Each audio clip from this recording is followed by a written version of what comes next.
In the last episode, we had a good look at the process of tempering chocolate using the time-honoured tabling method.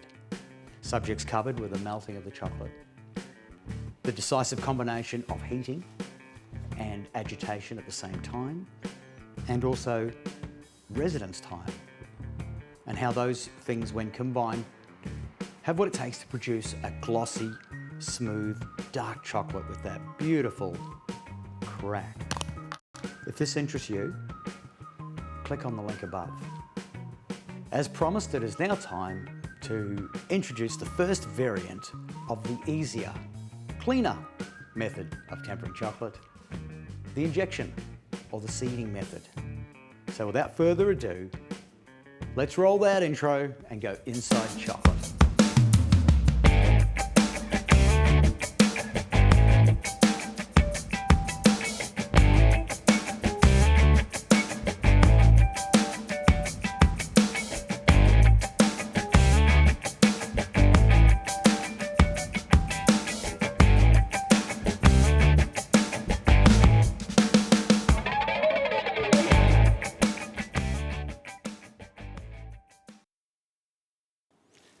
Okay, we've got ourselves 1 kilo of this beautifully smooth 58% dark Cocoa Rhapsody chocolate. Shameless plug intended, of course. And what we're going to do is melt it to 40 to 45 degrees, but reserve 10% of it for our seeding purposes. So let's get to it.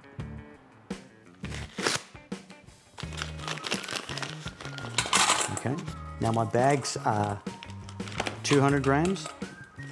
And I'm going to put in roughly half with our chocolate at, in this case, 46 as it turns out. Now throughout this process, it's important to stir every few minutes to facilitate the seeding process. Also take note that I've not used a bowl that's massively larger than the chocolate itself. The reason for this is that if I used a bowl that was too large, it would cool too quickly, not allowing for the adequate seeding process to take place. So now when our chocolate reaches a target temperature, it's quite likely that we'll have some unmelted chocolate in our bowl. So once testing is complete, we'll remove it and place it on Glad wrap, put it in the fridge for a couple of minutes, and then take it out and reserve it for our next tempering process or eat it.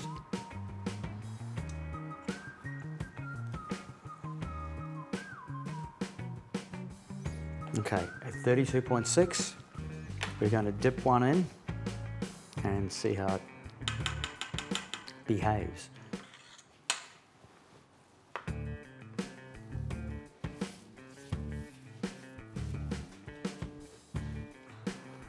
So dipped in at just over 32.6. And I've got one solid piece of, I suppose you could call it donor chocolate or seeding chocolate on the bottom. So not too bad actually.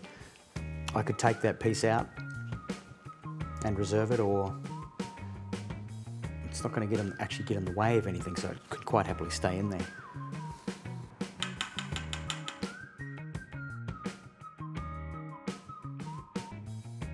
You're sort of playing with the same ideas as table tempering, but we put a little twist on it.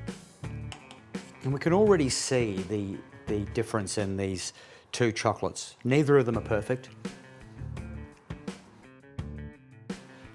but it's really neat to see the difference between the two. And it's only been a couple of minutes difference in time. And that's pretty useful because you could go ahead and think, oh damn, I've done it wrong. Well, you haven't. You just got to wait a little bit.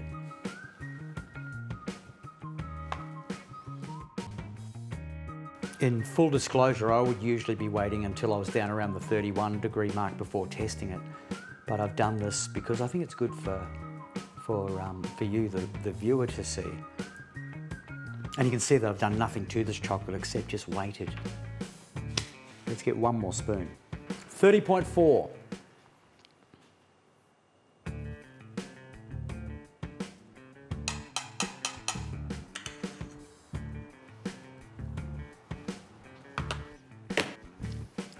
All right, and our last spoon was dipped 2.5 minutes ago, and it has the most superior gloss of the 5 of them, I should say. So, and they were dipped from a range of 32 through to 30.5, and you can really see the difference. I'll try and get a still image of it. Now bear in mind that the gloss is greater here than what it is with a big softbox pointing at the chocolates, but you should still be able to really see the difference. All right, that's it, job done. We can see a range of chocolates that have been dipped at different temperatures ranging from just above 32 down to 30.4. It's all the same chocolate, nothing further was done to it. So just have a look at that and you'll see the difference. It's quite remarkable and quite useful because you will know what a critical element time is in the equation of all of this. So that's it for now. I hope you love this episode. Have a go at tempering at home and give me some of your success stories in the comments. If you love this video, like, subscribe and comment. Until next time, bye for now.